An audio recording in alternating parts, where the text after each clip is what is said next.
breaks today, that would be fantastic. But we're going to move straight on to the talks this morning, and I'm very pleased to introduce our speaker for this morning's keynote address. Liz Ballard is Chief Executive of the Sheffield and Rotherham Wildlife Trust and Chair of the South Yorkshire Local Nature Partnership. And I think she's going to be talking to us about the ways in which they use data and the ways in which they could use data, and perhaps how we ought to be trying to provide data to inform this very important work for local nature conservation and recovery. So I'm going to hand over to Liz to set up the first presentation this morning. Welcome, Liz.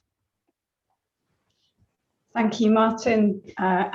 That's great. I'm just going to begin by sharing my screen, so just bear with me while I do that.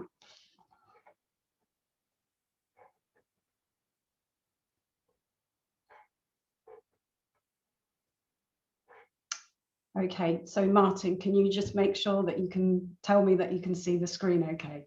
Yep, that looks fine, Liz, and we can hear you clearly as well. That's all good. Great, thank you. Okay, well, as Martin said, my name's Liz Ballard and I'm the Chief Executive at Sheffield and Rotherham Wildlife Trust. And I'm also the Chair of South Yorkshire Local Nature Partnership. So, and I'm here today to share with you a bit of a journey that we've been on at Sheffield and Rotherham Wildlife Trust and in South Yorkshire to develop and improve our approach to data for nature. So thank you very much for asking me to speak today, to give this keynote speech at your brilliant conference. So I'm going to begin by setting out sort of the very broad level. I'm going right out to the global perspective and talking about some of the thinking that we originally had about what we needed to do and why we needed to do this project, the sort of strategic framework that it falls into. I think I've got about 45 or 50 minutes or so, and I'm going to try and allow a little bit of time for questions, but please do put questions in the chat as has been said, and my colleague actually Simon Rolfe is on the conference today, and he's keeping an eye on some of the questions as well if they're quite specific. He's our Data for Nature sort of project manager there, so he can answer some of your kind of more technical and specific questions about the project as we go along. If you want to put those in the chat, that's fine. Okay, so where to begin? Well, let's begin with biodiversity and the state of the current situation across the world. I will try not to depress you with this, but you know, we have to kind of face the reality of what we're looking at and the current situation. Many of you will be aware of the various reports put out by the UN, and some of them are really quite, you know, is quite worrying, and they draw on these massive data sets and they talk about these statements, which, you know, for me, having been in conservation for so many years, are really kind of just really depressing and quite disparaging of some of our work. It almost makes me feel like we've not been achieving what we should have been doing. So it kind of makes us work even harder and think more clearly about what we need to do. So they made the statement: diversity of species, between species and of ecosystems is declining faster than any other time in human history. There's a lot of talk about the sixth mass extinction, that we're in it. There's good data to suggest that we are in the middle of that process. And, you know, once we start to see David Attenborough talking about that on primetime television, you kind of think that, yeah, that started to become accepted as the current situation, and we're in the Anthropocene, and this is now a big impact that we are having on our world. And of course, the UN sets targets for biodiversity. They did it in 2010, and they set them for 2020, the kind of decade of biodiversity. And probably in 2010, they thought, oh, 2020 sounds like quite a long way away. I'm sure we can do a lot by then. And then come 2020, we look at some of those global targets for biodiversity and the H targets, and probably about 6 have been partially met across the world. The rest have failed. And sadly, you know, we're no different in the UK. We've probably, if we're lucky, we've probably got nearer to achieving 4. And the RSPB did a great report called The Lost Decade about this, if you want to know more, if you haven't seen that already. And there's this statement from the State of Nature report previously that the UK is one of the most nature depleted countries in the world. So, you know, the global picture is not good, and the UK isn't doing great, good work to really contribute to that. We kind of need to really take a good hard look at ourselves. And so there is this acceptance, growing acceptance of a climate crisis, but we kind of really make the point that it's a climate and a nature crisis. We are in a nature emergency as much as a climate emergency, and the two are feeding off each other and making things worse and compounding that impact. So, you know, it's a depressing picture sometimes, but what can we do? We have to think about what can we do to challenge this? How can we turn this around? And I have always been a firm believer, and I'm probably showing my age a little bit here, but I always think that we can think about our patch, we can act locally, and we can think globally. And that's very much what we try to do at the Trust. And so there's talk at the moment, and you know, discussions going on in the run up to COP later this year. There's the Convention on Biodiversity and exploration around, you know, what should the new targets be for 2030? We're now looking at 2030, we fell for 2020. And actually, were those targets, although those targets weren't achieved, they actually probably were quite good targets, but now we actually need to think even bigger scale. So there's talk about 30% land for biodiversity by 2030, 50% by 2050, you know, drawing on some of the really interesting work by and discussion by E.O. Wilson around Half Earth. And if anyone's not read that book, I thoroughly recommend it. So we also have the Lawton Review to draw on, the more, bigger, better, more joined up approach that Lawton talked about some years ago now, and that is still relevant and still very current, and something that we need to kind of think about in our work. And so in terms of the Trust, we're kind of drawing these things together and trying to think about working at scale, thinking about you know, how do we set aside land for nature at scale, and how do we adopt and use the Lawton principles in our work. And so we kind of talk about our strategy for nature, and of course that's kind of very much what we are, that's what we do, and we think about our vision, you know, what we want to achieve, the idea that nature is in recovery is what we want to see. We don't just want to halt declines, we want to turn that around. And we then need to think about, okay, so what are the outcomes, what are the steps on the way to our vision, how do we look at the impacts of that and make sure that we are doing that, what would we expect to see. And so what are the resources and the activities and the outputs that we need to do, and we need to work together as a conservation sector and environment sector to kind of achieve that grand vision. And so we kind of been working on this, and we've had a strategy for years, and we keep working on it and keep improving it. But the key areas that we kind of have been focusing on more recently have been around how do we really know that what we're doing is really achieving what it needs to, because the picture at the minute seems to suggest that we aren't really doing what we need to do, and certainly not at the scale that we need to do it. And so some of the areas that we kind of been thinking about as well, you know, we look at outputs and we measure our key performance indicators. That's what KPI stands for. So we think about, you know, how many volunteer days we've had, you know, out and about doing conservation, how many planning applications have we kind of challenged, you know, how much land have we set aside for nature and managed to protect for nature and all that kind of thing. So think about that. But actually what's really critical and harder is to think about the impact of our work, and that requires us to look at trends and indicators and big data sets, and that, you know, that is really and has been a challenge, and is a challenge for many organisations in whatever their kind of strategic sector is. So we just sort of wanted to really focus on impacts and indicators, and try and really think about what were the key things that we wanted to see to know that we were working in the right way, and, you know, reflecting back to the Lawton Review. So how do we kind of think about monitoring biodiversity and land at a landscape scale, and using the Lawton Review more bigger, better, more joined up kind of as a framework for that landscape scale monitoring. But we kind of added into this species quite specifically because our experience has shown that whilst we can protect land, we need to think about species and their specific needs at times as well. And we know that species move around, they're challenged by climate change. So we want to kind of think about some specific species as indicators of that situation as well. So we've broadly got this kind of three circle Venn diagram where we're talking about spatial monitoring. So that's very much like using GIS, using layers to talk about having more land for nature.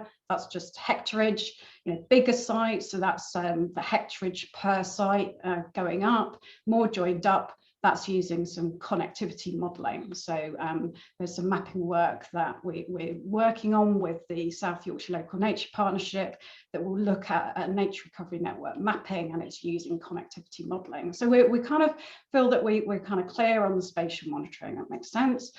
Site-based condition monitoring, I'll come back to in a minute, and species monitoring. I'm not going to dwell on this excessively. It's probably the bit that you're kind of particularly interested in, but we are looking at how do we do species indicator work and selecting species that tell a bigger picture, a wider story of the state of nature across our patch. Just going back then to the site-based condition monitoring, this is really one of the key parts of looking at species, but also looking at the site itself, and that's how we interpret better. So this is one of the challenges, is how do we know land is better for nature? So that's kind of the area we've been working on particularly.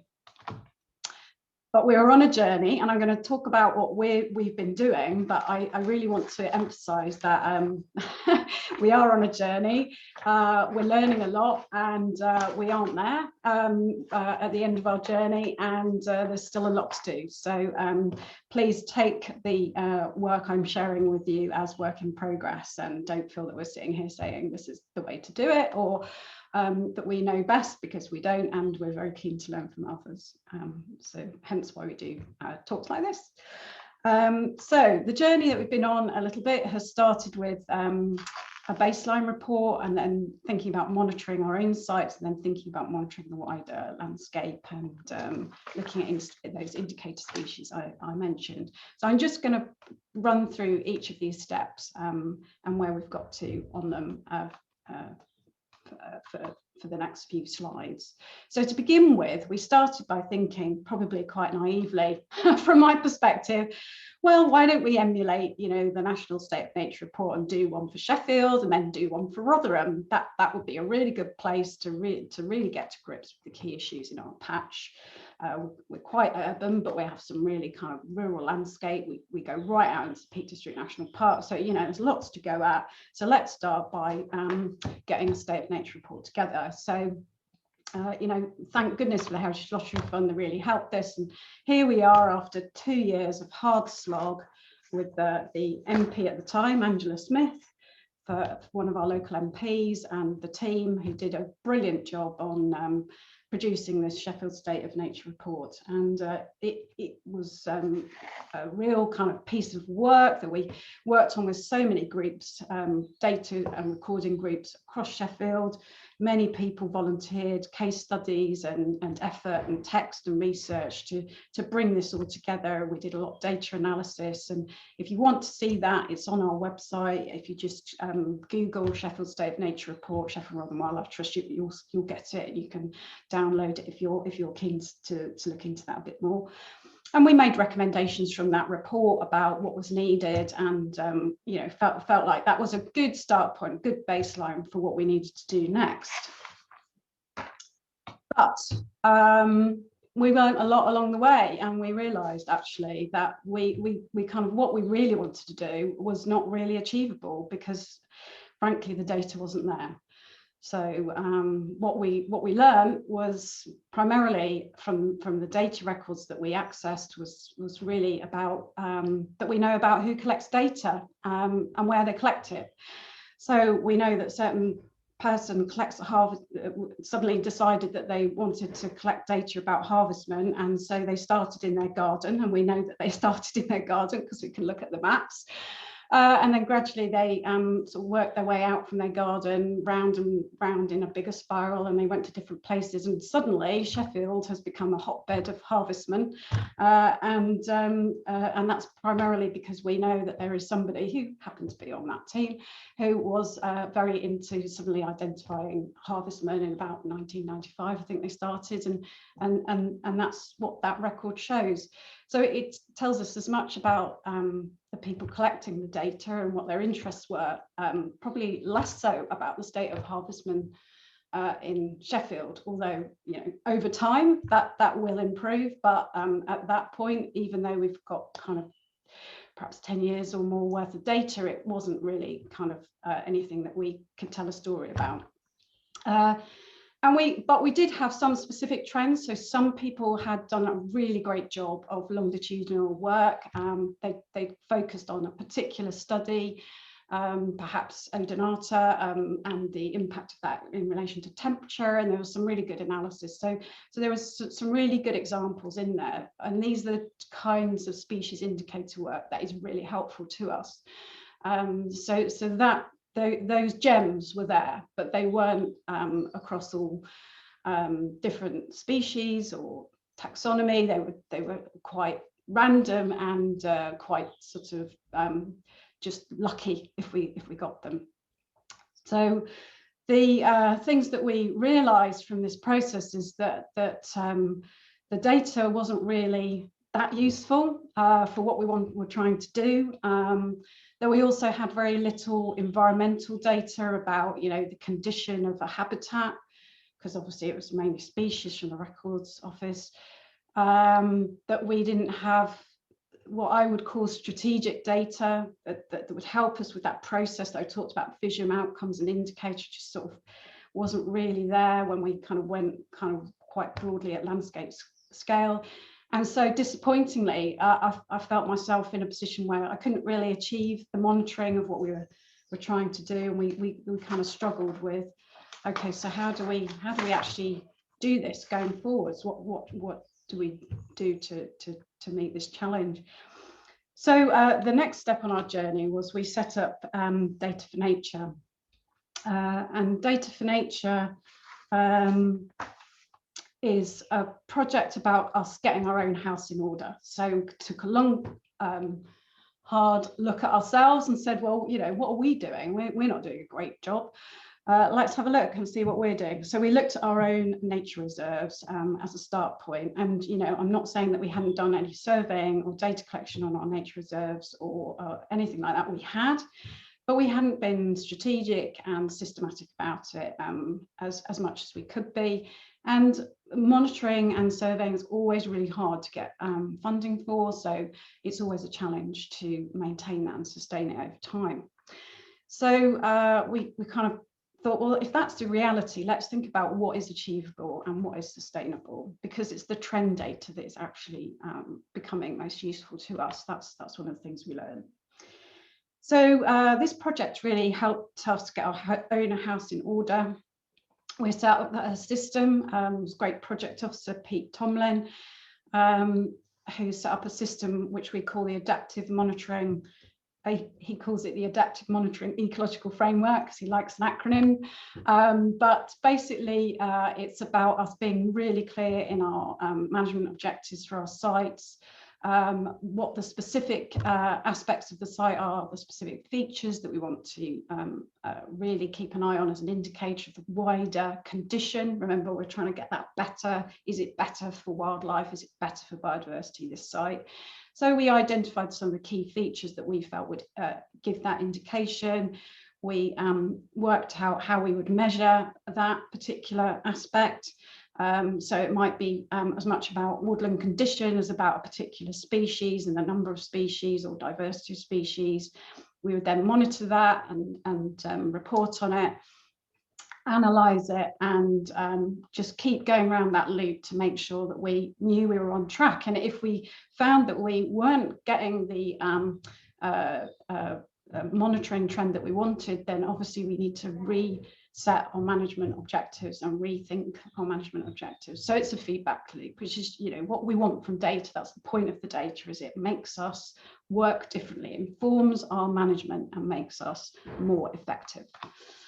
We also set up a framework for monitoring all our nature reserves that was much more structured and much more realistic, so that we could sustain it. So we worked out which aspects of our work and the different features could be done by, had to be done by ecologists and professionals, and which bits could be done by skilled or trained volunteers, and which areas could be done by staff with some more knowledge, and then which areas could be done by relatively unskilled volunteers as well.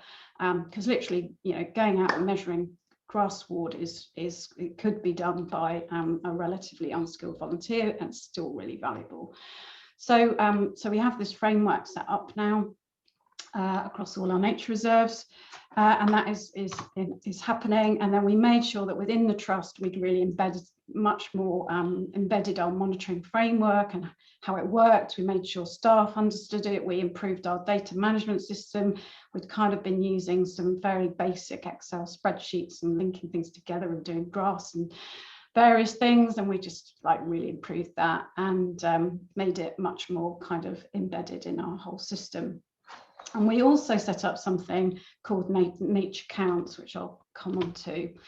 So, for example, with Woodhouse Washlands, always like to put a really cute picture in, which is one of our nature reserves. We've done a particular focus on harvest mice, for example, as one of the species on site, and we were able to kind of engage volunteers, train them in what to look for, send them out, get them to identify and share with us the results of their kind of findings. And we had about 20 people helping us search for nests, and we found on one particular baseline we found about 50 nests, and 27 were then kind of further verified. So we've been using this to then better analyse, so we can take this data away, better analyse it, and better use it to manage the site and think about, well, where are the harvest mice? Where do we focus our conservation effort to support and expand that population? And we also looked at skylark. Again, we did some interventions around skylark, and then we did some primarily around fencing and fencing out dogs.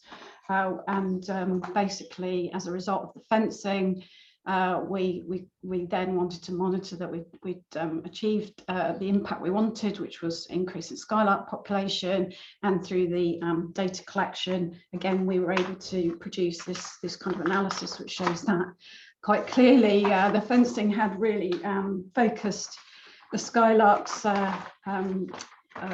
nesting sites in these areas. So, you know, it's really helping to inform our management on the ground. So that was you know, helpful. And we've done a number of ongoing skylark monitoring visits, just to kind of really get to grips with where they're moving to, and you know, so where would we extend that management? Where would we go next? And I won't go into all the details of that, but it's really kind of informed our approach. We then also have Great Crested Newt on this site, so we have lots of ponds. It's a great wetland site. It's sits on the river, and it regularly floods, and so, you know, we wanted to make sure that we knew what our baseline was. So we looked at Great Crested Newts, and we used a sort of habitat suitability index approach, and we trained volunteers about how to look at that. And we looked at all the ponds, because we have the volunteers helping us do that, and we were able to kind of work out which ponds had a good habitat suitability index for Great Crested Newts, and think about how we focused our management around those and where would be best placed to put in new ponds. And in fact, since we've done this work, we have put new ponds in. We've directed funds to particular locations, and we've had those monitored quite recently, and they already have more great crested newts in them. So, you know, great outputs. So Data for Nature kind of worked around all our sites. We're quite a compact trust. We don't have 50 nature reserves, we have about 15 nature reserves. So we've basically, in a best part of 2 years, been able to kind of really go around our entire nature reserves and check where we feel we're up to in terms of the habitat and species baselines for these particular indicators of habitat condition and key species across the area. And we've kind of really done this very much with the work of volunteers, and they have really been integral to this, and the success of it has been key. So we had Facebook group which worked really well and was really active, and we had a real kind of sense of community, and we still do, of our Data for Nature volunteers, and they are particularly called Data for Nature volunteers, and they really help us by getting trained up on things and going out and observing and recording things. But we also had brilliant and amazing volunteers who were prepared to sit in the office and you know, type in records, and not only did they type in new records where we needed them to, but they also digitized a lot of our old paper-based records and you know, information that had sat in reports. So kind of really got to grips with getting all our data in one place, and giving us a much better kind of record and way of analysing our data. So we really kind of worked on that, and all our data is now kind of there and put to the NBN, and you know, it's all been checked and verified. So the benefit, one of the benefits, I guess, of us having an urban kind of community around us is that we do have just such a great community of volunteers, and you know, they actually look like they're having fun as well, don't they? So we had some great volunteers who just had a really good time and just made a real step change in the work that we've been doing. So you know, it's really is thanks to them. So what we learned really from this was that you know, with the right support, we can involve many more people in monitoring our sites. We can better target and sustain our monitoring because of this framework. We can better target and refine our conservation management, therefore to deliver a greater impact. So we really felt this was a success story, and we are still doing this. It's now embedded in what we do, and we are much more data driven in how we approach our management. But obviously that's just our sites, and what you know, this was just about getting our house in order. With our ambition was always that this needed to be much wider than our just our sites.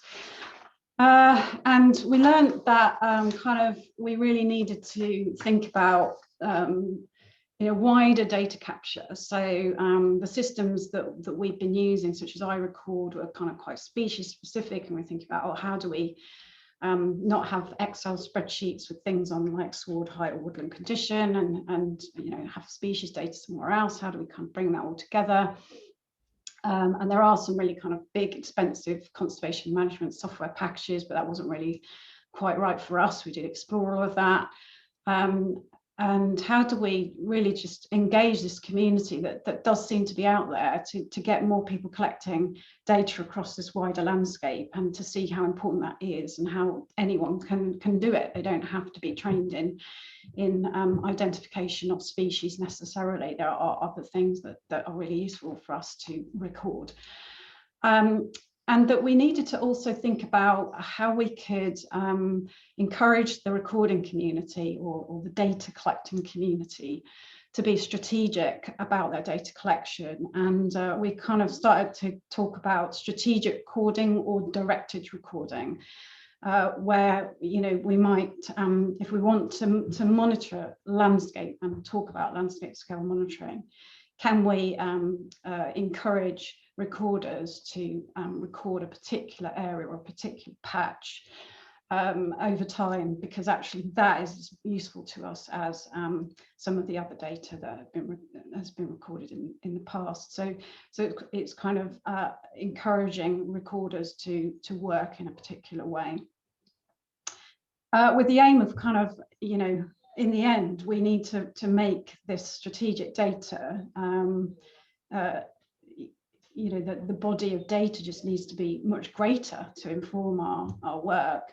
So we need it to be better and easier for people to be able to do strategic data capture. So how do we do that? How do we make it better and easier for people to do that? So the next step on our journey was more data for nature, and this is sort of currently still running. More data for nature. So talked about we needed to think about data capture. So a key part of that has been developing, using kind of the iRecord, the Indicia type platform. We use that ourselves just as a basic kind of record your sightings system, but we kind of really have been working to improve that, so that there's much better functionality of that recording system. We still use, you know, use the benefits of iRecord with the verification, and we still transfer everything onto the NBM. We don't have to manage all the data ourselves, but we are able to kind of mass upload data from staff. We're also able to develop our own survey kind of recording data builder.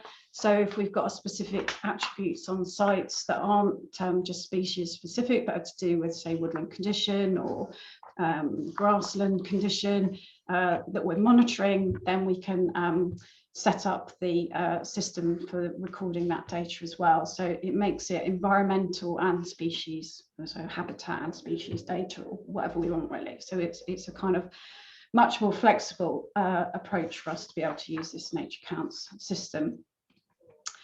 And we also were thinking about, well, how do we get more people collecting data across a wider area?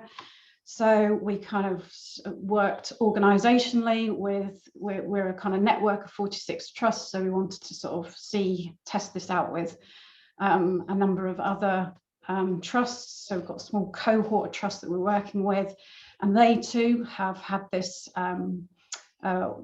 Indicia platform that we're working with, Nature Counts, that we call it, which allows them to build their own surveys and data collection recording system that can be online. It's very accessible to the public and to their staff. They can adapt it as they see fit for their own nature reserves and their own sites. And that allows them to then look at monitoring condition, the better bit of the Lawton Review. So that's already now happened. They're now pretty well set up. They've got their web pages live. They haven't quite launched it yet, but they also now have their Nature Counts pages ready to go to start publicising and collecting more data. And we in order to do this, we kind of used social media. We've used social media a lot. We found it a really good way of engaging a much wider audience, and we've kind of brought in a lot of young people who've really engaged with this, as well as older people. Some of our volunteer groups who've been set up for a very long time have used it, but it's been a much broader spread of interest. And you know, this has been quite a successful way. We've done Facebook adverts and that kind of thing, and it's really kind of improved the amount of recordings and nature sightings we're getting. And we're currently at about 35,000 records, which I know to a record centre probably sounds insignificant, but for us in a very small space of time, it's really been amazing to see the amount of records we've started to get. So and we trial the Nature Counts and train volunteers on how to use Nature Counts, but there's also kind of little video clips on there of how to use it and that side of things as well. So then strategic recording and data collection, this directed recording is really kind of our next stage, and this is sort of where our thinking is currently. at. So, you know, we've got a kind of software package and a system in place to collect data that we want, and be strategic about the type of data that we want to monitor condition across different sites. We've involved more people, we've got other wildlife trusts involved, we've got the general public involved, but we've also gone to specific volunteer groups and got them involved in other sites to test that we can do this, to test that that works. But what we then need to do is to think, okay, how do we kind of bring this at a real strategic level and look across the landscape? So, you know, we go back to things like 30% land for nature, 30% land for biodiversity. You know, how do we, if we're going to think at this scale and think about being this ambitious, you know, how do we, just in our patch in Sheffield and Rotherham in South Yorkshire, Sheffield, Rotherham, Barnsley and Doncaster, how do we contribute to this idea of a land that's great for nature, and how do we even know that if we're getting there? How do we check that we are getting land in a better state for nature? And this is using all these tools that we've developed. How do we make this more strategic approach to monitoring and talk about condition across the landscape? So we are currently working quite a lot in looking at that kind of nature recovery network across Sheffield and Rotherham. We're just about to have some mapping has been commissioned. The modelling that I talked about connectivity in the nature recovery network is just about finished, and we should get that across the whole of South Yorkshire fairly soon. So we will have a kind of initial outline of the nature recovery network and the opportunity areas that have been identified through that mapping. We'll then be wanting to think about, well, okay, what's the current area and hectareage? And at the minute we could talk about, oh, there's 28% of land designated for nature, and we might think, oh, that sounds really positive in our Sheffield and Rotherham patch. That sounds really good. But actually, you know, is any of it any good for nature? We've got 28% potentially designated, but we know within that there's some really there's some triple SIs not in good condition, and local wildlife sites we don't even know the status of. So, you know, there's a real challenge here about how do we, you know, come back to these indicators about condition. So our next step really is to combine the work of the Data for Nature project, which is about engaging people in data collection, using this software that now is much more flexible, that we can analyse and really look at and set targets for condition and monitor against that. How do we now need to move that so that we can then focus on areas in the nature recovery network and say, these are key areas where we need this data collection to go on within the nature recovery network in order to help us understand whether the nature recovery network is in good condition. Is it in the right place that it needs to be for nature? And so, you know, the trust, our vision is about that we want our streets and neighbourhoods right out to the wider countryside to see an abundance of nature that is protected, cared for and experienced by everyone. And the whole staff team and trustees have kind of really revisited our vision, and this is kind of really what we want to see, and really work right in the city centre, right in the town centre of Rotherham, right out to our triple SIs and the national park, and look at data right across that nature recovery network.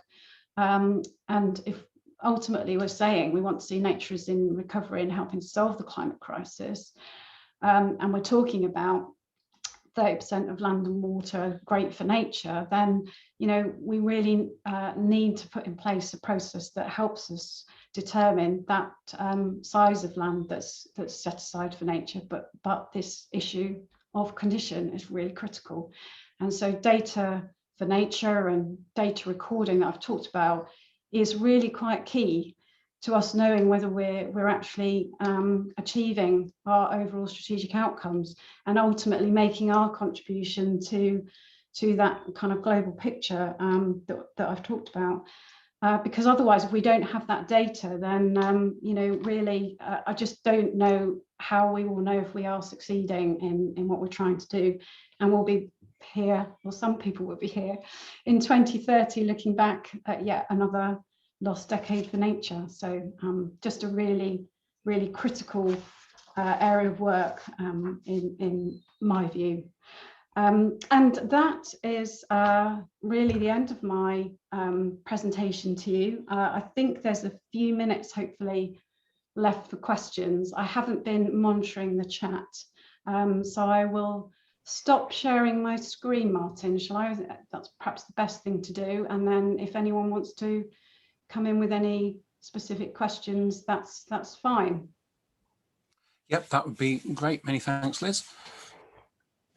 So yeah, thanks, Liz. That was a really comprehensive talk, and really fascinating to see how you are taking the data and really putting it to practical use in so many different contexts, and highlighting some of the challenges that raises. And yes, there has indeed been a lot of discussion and questions in the chat, which Simon and others have been providing some answers to, but we've got time to pick up on a few of them, which is great. So first of all, a question from Stephen. Fairly early on in the talk, you mentioned about the percentages of land that could or should be set aside for biodiversity. And Stephen asks how that land would be defined, and whether it includes an element of non-intensive farmland, or whether the idea is it would have to be land completely set aside for biodiversity. I suppose behind the idea is how much people presence can we have in the land that we're using for biodiversity purposes? Yep. So, you know, in terms of what the land is used for, whether it's used for farming or forestry or whatever it is, I think, the personal view, I don't have an issue with that as long as it's in good condition for nature. So our kind of aim is about having land in a good place for nature. So there are ways to farm that are friendly to nature. We all know those. So there's definitely space for nature-friendly farming, and as long as that land. So one of the things that we're working on is that we really want to be able to we've got a number of farmers we work with, is to say to a farmer, can we identify some of the key features on your land that we think are key to indicate kind of biodiversity is good and nature is kind of really thriving on your land. And once we've worked out those, that's kind of our key features, we then work out how we monitor for that. And then we encourage a group of professionals and volunteers to monitor that site with the farmer, hopefully, or the farmer might do it himself or herself, and then that's uploaded onto our Data for Nature Counts platform. We can then ascertain that, firstly, so we can then say that that land is being particularly managed for nature. There's farming going on, but it's being managed for nature. We're very clear about what success looks like for nature on that farm, and we're monitoring for that success. And if we're seeing that monitoring indicating that we're moving towards that, then that's land great for nature, or certainly moving towards being great for nature. So tick, that's in our network. So that's kind of the thought process that we're going through, and we're very keen to work out and work with other private landowners to make sure that we can bring them in to our fold of having land great for nature, because you know we as a trust are insignificant in our land ownership. What is more significant is our ability to influence and persuade and set up systems and encourage other people. So our nature reserves, as much as anything, are demonstrators. They're not the answer. Us owning more land is not the answer, but us influencing others to encourage to manage their land so that it is great for nature, that is the best way forward. Hope that answers it. And another question from this one from Suzanne, who says, does it have to be this complicated? And says we could start by halting undeniable losses. And the example that she picks out is the losses of holes in buildings in urban areas, which is something that perhaps we could just get on and do something about. And I think that picks up on a question I've been asked before, is are we spending too much time monitoring things and not enough time actually conserving them? Do we need both? Where's the balance should lie with those? So it'd be interesting to get your perspective on that, Liz. Yeah, no, and absolutely agree with this. We can't wait. We can't just wait. We're not waiting. Don't worry. We're not just sitting here going, well, we can't do anything until we've got the data. So I totally get that. I mean, we are. We're very much talking about nature emergency. You know, this is a language that we keep using here at this trust, and we are working with our community to get Sheffield to declare a nature emergency, and we have galvanised the community to declare a nature emergency. And if anyone is in Sheffield, please sign up. The 21st of May, we're trying to have a bit of a social media storm and get people to declare a nature emergency to get more people involved in working on this. And that's not just monitoring, but delivery. Very much it's about action. And so I go back to that kind of, I know it's a bit theoretical, but that strategic framework of vision and outcomes and activities. It is important to do, but indicators are part of, and monitoring is part of this. And what I would say is that to some extent there has been a failure in our sector because we haven't achieved enough. So we have to look at ourselves and think, we can't just keep on doing, because what we're doing is not really achieving what we need it to. It's not working at scale and it's not delivering enough for nature. So we do need to look at ourselves and just challenge ourselves about our actions.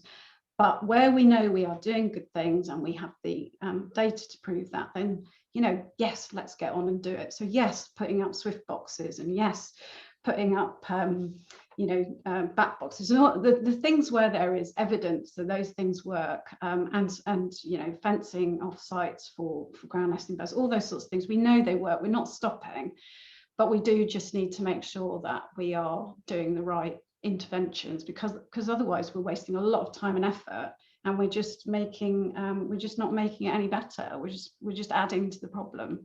So I do think we need to look at ourselves, but both are really key. I'm sorry if it sounded complicated. There's a lot in my head. No, I think that comes across well. Is that there is lots of action going on there, but the evidence is still needed to keep backing that up, I think, isn't it? Slightly related to that, and again thinking about how we actually do get action and how we get society to take these things seriously. Anne raised the point that it's fantastic to see engagement from volunteers, but surely our leaders of whatever political persuasion should be putting their talk of green jobs into action and actually funding some of these roles. And there is a danger for something that's important as biodiversity that we're relying on so much volunteers. Should there be more of a push to actually develop green jobs in this area?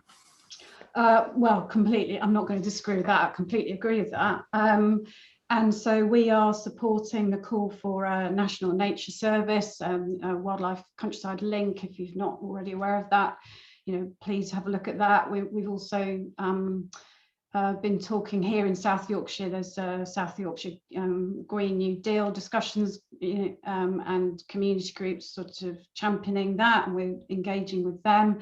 And we've been talking to the South Yorkshire Mayor about that.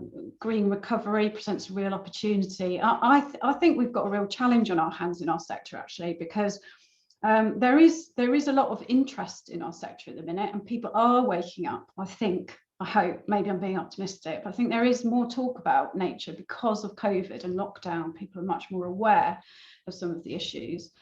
And so there is kind of more interest, and I also sit on a group called Nature North, which works across the whole of the North and brings the sector together to try and engage much more, a much bigger political scale than we have done. And through that group, we've managed to engage with the Northern Powerhouse and the 11 local economic partnerships across the north, and really raise our game, talk to the mayors. And there's a lot of money going into those, and they're starting to talk about, we need to invest in natural capital, we need to invest in nature for the prosperity of our citizens. So that's really important conversation, and brings in money that potentially would support jobs. But the challenge is that we're not bringing people through. The people that we need, the skill set of identification, that you all do, the skill set that you have, is actually a really important skill set, and it's just not taught. It relies on other people sharing their knowledge. It's not really taught in school. It's not really taught in universities as much as it used to. It really relies on organisations like ours and recorders such as yourselves to be willing to give that knowledge. And I completely agree. I think it's time that it was seen as a important specialist subject. If we're going to turn around the climate and nature crisis, we need to invest in the skill sets that we need, and we haven't got enough skilled people in the environment sectors. We just need more people with the right skill sets. So I agree with that totally. Sorry, you've got me on a bit of it's one of my little soapbox. No, that's right. Yeah, I mean, there's clearly a lot of passion there, and I think that's yeah. And yeah, for me, it's always been one of the sort of real fantastic things about being involved in biological recording is the passion that's there. But unfortunately, that passion isn't shared by everybody in society, and not entirely across all our politicians, it would seem. So I think we all need to keep pushing at that. But as you say, there's some very important things there, and some potential opportunities that hopefully we can make the most of.